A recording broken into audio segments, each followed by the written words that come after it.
ದಕ್ಷಿಣ ಕನ್ನಡ ಜಿಲ್ಲೆಯಲ್ಲಿ ನಿರಂತರ ಮಳೆ ಆಗ್ತಾ ಇದೆ. ಪಶ್ಚಿಮ ಘಟ್ಟ ಪ್ರದೇಶದಲ್ಲಿ ಮಳೆಯ ಅಬ್ಬರ ಹೆಚ್ಚಾಗಿದೆ. ಧುಮ್ಮಿಕ್ಕಿ ಹರಿತಾ ಇರುವಂಥದ್ದು ನೇತ್ರಾವತಿ ನದಿ. ಧರ್ಮಸ್ಥಳದ ತೀರ ಪ್ರದೇಶಗಳಲ್ಲಿ ಹೇಗಿದೆ ಪರಿಸ್ಥಿತಿ? ಈಗ ಧರ್ಮಸ್ಥಳ ಸ್ನಾನಘಟ್ಟದಲ್ಲಿ ನದಿ ಹರಿವು ಹೆಚ್ಚಳವಾಗಿದೆ.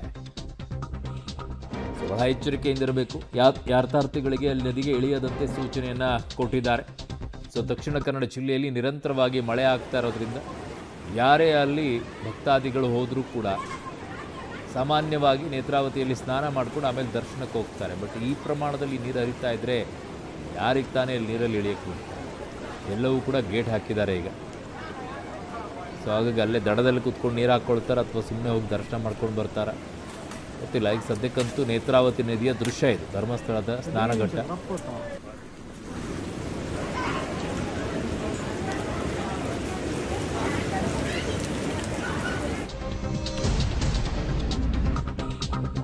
ಉತ್ತರ ಕನ್ನಡ ಜಿಲ್ಲೆ ಭಟ್ಕಳದಲ್ಲಿ ವ್ಯಾಪಕ ಮಳೆಯಾಗಿದೆ. ಭಾರೀ ಗಾಳಿ ಮಳೆಯಿಂದಾಗಿ ಜನಜೀವನ ಅಸ್ತವ್ಯಸ್ತವಾಗಿದೆ. ತಗ್ಗು ಪ್ರದೇಶಗಳು ಸಂಪೂರ್ಣ ಜಲಾವೃತವಾಗಿದೆ. ಆಸರೆಕೇರಿ, ಮುಂಡಳ್ಳಿ, ಚೌಥನಿ ಸೇರಿ ಹಲವೆಡೆ ರಸ್ತೆ ಜಲಾವೃತವಾಗಿದೆ. ಅಪಾಯದ ಮಟ್ಟ ಮೀರಿ ಹರಿತಾ ಇರುವಂಥದ್ದು ಹಳ್ಳಕೊಳ್ಳಗಳು. ನಾವಿಲ್ಲಿರೋರು ಹೇಳ್ತೀವಿ ಅವ್ರ ಜನಜೀವನ ಅಸ್ತವ್ಯಸ್ತ ಅಂತೇಳಿ. ಅವರೆಲ್ಲ ಅಡ್ಜಸ್ಟ್ ಆಗಿಬಿಟ್ಟಿರ್ತಾರೆ. ಮಳೆಗಾಲ ಬಂದಾಗ ಅವ್ರಿಗೆ ಇದೆಲ್ಲ ಸರ್ವೇ ಸಾಮಾನ್ಯ. ಮಳೆ ಬಂದಾಗ ಹೇಗಿರಬೇಕು ಏನು ಅಂತ ಹೇಳಿ. ಮಳೆ ಬರದೇ ಇದ್ದರೆ ಅವ್ರಿಗೆ ಸಮಸ್ಯೆ, ಮಳೆ ಬಂದಾಗ ಅವ್ರಿಗೆ ಗೊತ್ತಾಗುತ್ತೆ ಹೇಗಿರಬೇಕು ಏನು ಅಂತೇಳಿ. ಅತಿ ಹೆಚ್ಚು ಮಳೆ ಬಂದಾಗಲೂ ಕೂಡ ಅವ್ರಿಗೆ ಗೊತ್ತು ಏನಾಗುತ್ತೆ. ಬಟ್ ಗಾಳಿ ವಿಪರೀತವಾಗಿರೋದ್ರಿಂದನೇ ಅವ್ರಿಗೆ ಸಮಸ್ಯೆಯಲ್ಲಿ. ಕಾರಣ ಪ್ರವಾಸಿ ತಾಣಗಳಿರೋದ್ರಿಂದ ವ್ಯಾಪಾರಕ್ಕೆಲ್ಲ ಇರ್ತಾರೆ. ನೋಡಿ ಎಲ್ಲ ಹೆಂಗೆ ಹಾರ್ಕೊಂಡು ಹೋಗ್ತಾ ಇದೆ ಅಂತ ನೋಡ್ಕೊಳ್ಳಿ. ಗಾಳಿನೂ ಇದು ಮಳೆ ಅಂತೆ, ಗಾಳಿನೂ ಸಿಕ್ಕಾಪಟ್ಟೆ ಇದೆ ನೋಡಿ.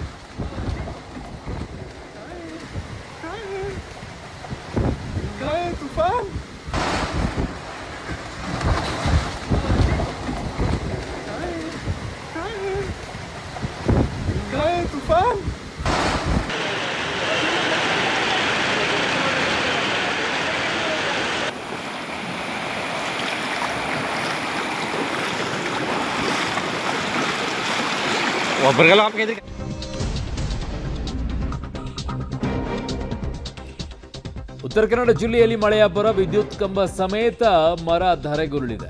ಅದರ ಅಡಿಯಲ್ಲಿ ಬಂದಿರುತ್ತೆ ಪಾಪ, ಅದು ಬಿದ್ದು ಹೋಗುತ್ತೆ. ಹೆದ್ದಾರಿಗೆ ಉರುಳಿ ಬಿದ್ದಿದೆ ಈಗ ಬೃಹತ್ ಗಾತ್ರದ ಮರ. ಹೊನ್ನಾವರದ ಬಾಳೆಗದ್ದೆ ಗ್ರಾಮದ ಹೆದ್ದಾರಿ ಬಳಿ ಈ ಘಟನೆ ಆಗಿರೋದು. ಹೊನ್ನಾವರ ಠಾಣಾ ವ್ಯಾಪ್ತಿಯಲ್ಲಿ ಘಟನೆ ನಡೆದಿದೆ. ಈಗ ಅಲ್ಲಿ ಕೂಡ ಸಂಚಾರ ಸ್ಥಗಿತವಾಗಿರುತ್ತೆ. ಜನ ಓಡಾಡೋಕ್ಕೂ ಕೂಡ ಸ್ವಲ್ಪ ಕಷ್ಟವಾಗಿರುತ್ತೆ. ಉತ್ತರ ಕನ್ನಡ ಜಿಲ್ಲೆಯಲ್ಲಿ ಆ ದೃಶ್ಯವನ್ನು ನೋಡ್ತಾ ಇದ್ದೀರಾ. ಅದರೆಲ್ಲ ತೆರವು ಮಾಡುವಂಥ ಕೆಲಸವನ್ನು ಮಾಡ್ತಾ ಇದ್ದಾರೆ ಈಗ ಬಾಳೆಗದ್ದೆ ಹೊನ್ನಾವರದಲ್ಲಿ. ಬೃಹತ್ ಮರ ಅದು ನೋಡಿ ಅಲ್ಲಿ.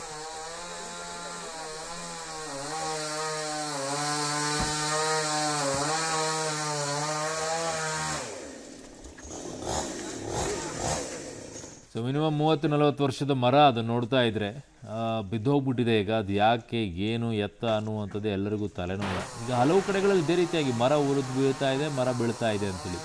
ಏನಾಗ್ತಾ ಇವೆ ಮರಗಳ ಕತೆ ಅಂತ ಹೇಳಿ, ಯಾಕೆ ಹಿಂಗೆ ಬೀಳುವಂಥ ಪರಿಸ್ಥಿತಿಗೆ ಬರ್ತಾ ಇದೆ? ಸಾಮಾನ್ಯವಾಗಿ ಅದರ ಕೆಳಗಡೆಗಿರುವಂಥ ಬೇರ್ಗಳನ್ನೆಲ್ಲ ಸುತ್ತಮುತ್ತಲು ಕಡ್ದು ಹಾಕ್ಬಿಟ್ಟಿರ್ತಾರೆ. ಅದು ಗಟ್ಟಿಯಾಗಿ ನಿಲ್ಲಕ್ಕಾಗೋದಿಲ್ಲ. ಗಾಳಿ ಬಂದಾಗ ರಭಸವಾಗಿ ಕೆಳಗಡೆ ಗಟ್ಟಿ ಇಲ್ಲದೆ ಇರೋದ್ರಿಂದ ಮೇಲ್ಗಡೆಗೆ ಎಷ್ಟು ಎತ್ತರಕ್ಕೆ ಬೆಳೆಯುತ್ತೆ ಅಷ್ಟೇ ಕೆಳಗಡೆಗೂ ಕೂಡ ಅದರ ಬೇರು ಹರಿಬೇಕು. ಆವಾಗ ಅದು ಗಟ್ಟಿಯಾಗಿ ನಿಂತ್ಕೊಳ್ಳುತ್ತೆ. ನೀವು ಅದು ಬುಡಾನೇ ಗಟ್ಟಿ ಇಲ್ಲದೇ ಮರ ಮೇಲ್ಗಡೆಗೆ ಬೆಳಕು ಅಂತಂದ್ರೆ ಎಲ್ಲಿ ನಿಲ್ಲಕ್ಕಾಗುತ್ತೆ? ಟಾಪಕ್ ಅಂತ ಬೀಳುತ್ತೆ. ಹಿಂಗೆ ಬಿದ್ದು ಬಿದ್ದು ಬಿದ್ದೇ ಸಾವಾಗುತ್ತೆ, ಇಲ್ಲ ಆಸ್ತಿ ಪಾಸ್ತಿ ಎಲ್ಲ ಹಾಳಾಗುತ್ತೆ. ಇದೇ ಪರಿಸ್ಥಿತಿ. ಅದಕ್ಕೆ ಯಾವ್ದು ಹೇಗಿರ್ಬೇಕು ಹಾಗೆ. ನಿಮಗೆ ಕಾಲೇ ಇಲ್ಲ ಅಂತಾರೆ ಹೆಂಗೆ? ಹಂಗೆ ಮರದ್ದು ಕತೆ. ಅಥವಾ ಒಂದು ಕಾಲು ಇಟ್ಬಿಟ್ಟು ಇನ್ನೊಂದು ಕಾಲು ಇಲ್ಲ ಅಂದರೆ ಹೆಂಗೆ ನಿಮಗೆ? ಕುಂದಾಪುರ ಬೈಂದೂರು ಭಾಗದಲ್ಲಿ ಭಾರೀ ಮಳೆ ಆಗಿದೆ. ಕಮಲಶಿಲೆ ದೇಗುಲದ ಪ್ರಾಂಗಣಕ್ಕೆ ಮಳೆ ನೀರು ಆವರಿಸಿಕೊಂಡಿದೆ. ಕಮಲಶಿಲೆ ಬ್ರಾಹ್ಮಿ ದುರ್ಗಾ ಪರಮೇಶ್ವರಿ ದೇವಸ್ಥಾನ. ಪ್ರತಿ ವರ್ಷ ದೇಗುಲವನ್ನು ಪ್ರವೇಶಿಸುತ್ತಂತೆ ನದಿ ನೀರು ಪಾದಸ್ಪರ್ಶ ಮಾಡಿ ಹೋಗುತ್ತೆ. ನದಿಯ ತಟದಲ್ಲೇ ಇರುವಂಥ ಕಮಲಶಿಲೆ ದೇಗುಲ. ದೇವಿಗೆ ವಿಶೇಷ ಪೂಜೆಯನ್ನು ಅರ್ಚಕರು ಸಲ್ಲಿಸಿದ್ದಾರೆ. ಯಾಕಂದರೆ ನಾನು ಆವಾಗಲೂ ಹೇಳ್ತಾ ಇದ್ದೆ, ನಂಬಿಕೆ ಏನು ಅಂತಂದರೆ ಈ ರೀತಿಯಾಗಿ ನದಿ ಬಂದು ದೇವರ ಪಾದವನ್ನು ಸ್ಪರ್ಶ ಮಾಡಿ ಹೋದಾಗ ಅದರದ್ದು ಒಳ್ಳೆಯದಕ್ಕೆ ಅದಾಗುತ್ತೆ ಅಂತ ಹೇಳ್ತಾರೆ. ಒಳ್ಳೆಯ ಮಳೆ ಬೆಳೆ ಎಲ್ಲವೂ ಕೂಡ ಚೆನ್ನಾಗಾಗುತ್ತೆ ಅನ್ನುವಂಥ ನಂಬಿಕೆ ಹಲವು ಭಾಗಗಳಲ್ಲಿದೆ. ಆ ನಿಟ್ಟಿನಲ್ಲಿ ಅರ್ಚಕರು ಪೂಜೆಯನ್ನು ಕೂಡ ನೆರವೇರಿಸಿದ್ದಾರೆ. ಪ್ರತಿ ವರ್ಷವೂ ಕೂಡ ಮಳೆ ಆದಾಗ ಹಿಂಗೆ ಆಗುತ್ತಂತೆ. ಇನ್ನು ಮಲೆನಾಡಲ್ಲಿ ಈಗ ಗಾಳಿ ಮಳೆ ಅಬ್ಬರ ಮುಂದುವರೆದಿದೆ. ಗಾಳಿ ಮಳೆ ಆರ್ಭಟಕ್ಕೆ ಮನೆಯ ಗೋಡೆ ಕುಸಿದು ಬಿದ್ದಿದೆ ಅಂತ. ಮನೆಯಲ್ಲಿದ್ದವರು ಕೂದಲೆಳೆ ಅಂತರದಲ್ಲಿ ಪಾರಾಗಿದ್ದಾರೆ. ಕೊಪ್ಪ ತಾಲೂಕಿನ ಹೊಸೂರು ಗ್ರಾಮದಲ್ಲಿ ಈ ಘಟನೆ ಆಗಿರೋದು. ಅವ್ರಿಗೆ ಗೊತ್ತಾಗಿತ್ತು ಅನಿಸುತ್ತೆ, ಮಳೆ ಅಬ್ಬರಕ್ಕೆ ನೆಲಕ್ಕಚ್ಚಿದೆ ಮನೆ, ಮರ, ವಿದ್ಯುತ್ ಕಂಬ. ಹೊಸೂರು ಗ್ರಾಮದ ಗಿಡ್ಡಪ್ಪ ಅನ್ನೋರ ಮನೆ, ಅಲ್ಲಿ ನೋಡಿ ದೃಶ್ಯಗಳನ್ನು. ಅವ್ರಿಗೆ ಗೊತ್ತಿತ್ತು, ಅಲರ್ಟ್ ಆಗಿಬಿಟ್ಟಿದ್ದಾರೆ ಅವರು. ಸೈಡಿಗೆ ಹೋಗಿದ್ದಾರೆ, ಇಲ್ಲ ಅಲ್ಲಿ ಮನೆಯಲ್ಲಿ. ಸೊ ಅವರು ಎಸ್ಕೇಪ್ ಆಗಿದ್ದಾರೆ, ಅಲ್ಲಿಂದ ಬಚಾವಾಗಿದ್ದಾರೆ, ಯಾವುದೇ ರೀತಿಯ ಸಮಸ್ಯೆ ಇಲ್ಲ. ಆಮೇಲೆ ತುಂಬ ಹಳೆ ಮನೆ ಅಂತ ಕಾಣಿಸ್ತಾ ಇದೆ ಅದು, ಮನೆ ಗೋಡೆ ಕುಸಿದು ಬಿದ್ದಿದೆ ಅಂತ ಹೇಳಿ. ಆಮೇಲೆ ಅದಕ್ಕೆ ಸರ್ಕಾರವು ಕೂಡ ಪರಿಹಾರ ಕೊಡುತ್ತೆ. ಕೆಲವೊಂದು ಟೈಮಲ್ಲಿ ಹೆಂಗೆ ಅಂತಂದರೆ, ಈ ಹಳೆ ಮನೆಗಳು ಇರ್ತಾವಲ್ವಾ, ಅಲ್ಲೊಂದಿಷ್ಟು ಇವನು ಇಟ್ಬಿಟ್ಟಿರ್ತಾರೆ, ಈ ಮಳೆಗಾಲದಲ್ಲಿ ಅದು ಬೀಳಲಿ ಅಂತಲೇ, ಆಮೇಲೆ ಪರಿಹಾರ ಸಿಗುತ್ತೆ ಅಲ್ವಾ, ಅದರಲ್ಲಿ ಮನೆಯೂ ಕಟ್ಕೊಳ್ಳೋಕ್ಕಾಗತ್ತೆ ಅಂತ ತುಂಬ ಕಡೆಗೆ ನೋಡಿದ್ದೇನೆ ನಾನೀಗ.